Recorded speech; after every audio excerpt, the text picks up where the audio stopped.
Yeah, good evening, doctor. My name is Jay Majidhia. I've completed my engineering this year.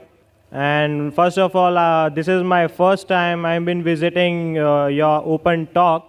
And it was really appreciable the knowledge of all the scripts you have and the confidence you have and a lot of Muslim supporters which really follow you. Now, my question to you is a bit political.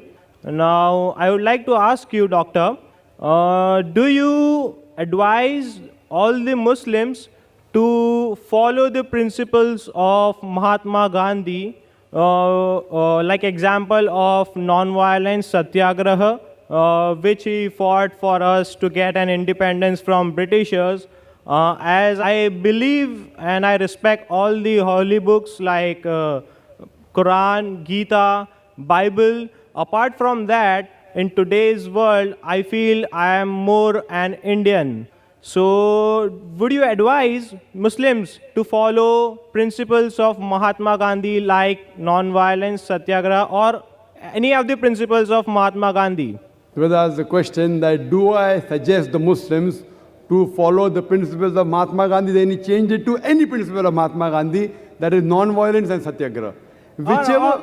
Sorry to interrupt, doctor. Or any of the principles of Mahatma Gandhi. I got a question. Starting you said the principles, meaning all the principles, then you said any principle, I'll give answer to both. All those principles of Mahatma Gandhi, which match with the Quran, which match with our Creator, match with the saying of Prophet Muhammad sallallahu alaihi wasallam, I've got no objection telling the Muslims follow it wholesale. For example, the Satyagraha movement of Mahatma Gandhi, non-violence, the Prophet did the same. Not that he copied from Mahatma Gandhi, it is Mahatma Gandhi who copied from the Prophet, which I'll come to it later on. If you see the Makki age of the Prophet, the first approximate 13 years that he spent in Makkah, he told the followers, no violence. Many non-Muslims who accepted Islam, they were fierce warriors. The Prophet said, your jihad is sabr. Sabr means patience. Many Muslims were killed and butchered. The pagan Meccans that time, they targeted the weak Muslims. They tortured them. They killed them. So those who were powerful, they got angry. They said that they killed our brothers, we will take revenge. The Prophet said, your jihad is sabr. See, someone who has the power to fight back, and he fights back, it's good. But someone who has the power to fight back, and the commandment is don't fight back, and then he restrains himself, that is real jihad. Jihad in Arabic means to struggle. It means to strive. So here the Prophet's commandment was non-violence. They went on the streets only saying that we bear witness that there is no God but Allah and Prophet Muhammad, peace be upon him, the messenger of Allah. People stoned them, they did not retaliate. People abused them, they did not retaliate. The Prophet went to Taif, people stoned him, he didn't retaliate. So this is one of the strategies, but not the only strategy. So do you want to complete the answer? No, sir. After Dr. Zakir completes the question, we'll allow you to ask. You have to have some patience, brother. Okay, sir. You have asked a question, I have to give the reply. So this part of Mahatma Gandhi, of non-violence, depending on situation. But now if you tell the Indian government, the person is robbing, non-violence, don't arrest him. The person is raping, non-violence, don't arrest him. The Indian government will agree. Every country has a police force. This force is meant to let peace prevail in that country. So sometimes they use force against the criminal to let peace prevail. You can't tell the government, can't tell the police commissioner of Bombay that, see, Mahatma Gandhi said non-violence, so if a person is robbing, let him rob, only do shiksha, but don't rob. Suppose they come and rape your sister, he'll say, okay, don't rape, non-violence. So non-violence is the best. In Islam, there is something like zulm.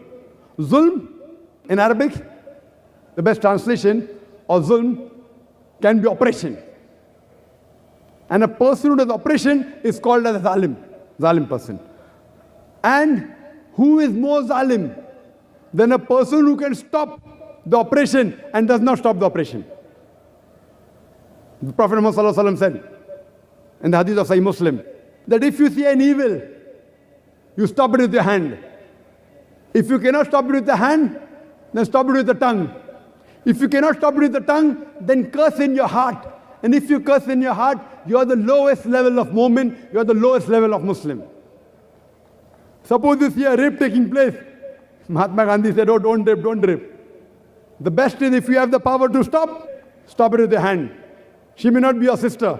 She may not be your mother. If you see someone raping, if you can stop it with your hand, you stop it with your hand. If you cannot, if you are weak, if you don't have the power, at least say, oh, bhai sahab, rape mat karo, balatkar mat karo. Dear brother, don't rape, at least with your tongue. If you think, if I say with my tongue also he'll kill me, at least curse in your heart. So depending upon the situation, the strategy keeps on changing. When Prophet went to Medina, there he was peaceful. He did Sulh Hudaybiyah. He signed a contract between the pagan, the unbeliever, and Muslim. They broke the contract. When they come for war, then the Almighty God said, when they come for war, don't get scared, fight. Kill them. So depending upon the situation, and according to the people, historians, Michael H. Hart, he wrote a book of the 100 most influential people in human history. Number 1, he gave to Prophet Muhammad, peace be upon him. But I'm not mentioning him for that. Among the important misses was Mahatma Gandhi. Michael H. Hart, a famous historian, after mentioning the 100 most influential people in history, he mentioned the important misses. And in that, he mentioned Mahatma Gandhi. And he says, the Satyagraha movement of Mahatma Gandhi, which was one of the important movements, which let the Britishers go back. But what he said, even if this movement wasn't there, yet India would have got independence. According to the famous historian, Michael H. Hart. So what we realize, that depending upon the situation, we have to use the strategy. You can't say always non-violence. Sometimes violence will have to be used to let peace prevail. Like how you have police in every country, in every state. So anyone who goes beyond the limits, who rapes, who robs, who harms other people, that time, as a last resort, like the country says the police can use force, similarly Islam says, as a last resort, as a last alternative, sometimes force can be used to let peace prevail. Hope that answers the question. If you have any other question, you're most welcome, brother. No, sir, I'm convinced with it, and thanks for the That's answer. the reason I said, don't interrupt me. Alhamdulillah. It's my profession. I'm in the field. If I give the complete answer, people are convinced. I start the answer, people want to object. When you are putting your hand up, your mind is going on the question, you aren't paying attention on my answer. So when you listen with an open mind, inshallah, I will answer your question. If not, inshallah, I will give you a second opportunity. Okay, and I would also like to advise all the Muslim people over here. You have a great scholar like Dr. Naik. So please follow Muslims 100%, as there are some doubts like people do not follow it 100%. So I hope all the Muslims will follow the Muslim religion 100% and make India proud. Thank you. Thank you very Thank much, you, brother. I would request that all the Muslims should follow Prophet Muhammad, peace be upon him, and the last and final revelation, the glorious Quran. As far as the brother, he said that Muslims should follow me 100%. I request him that even he should follow me, at least what I speak about the Quran and the Sahih Hadith. So, brother, we are waiting for an opportunity. I want you also to follow me. Me, as long as I match with the Quran and Sahih Hadith. If I don't match with Quran and Sahih Hadith, even Dr. Zakir Naik is zero.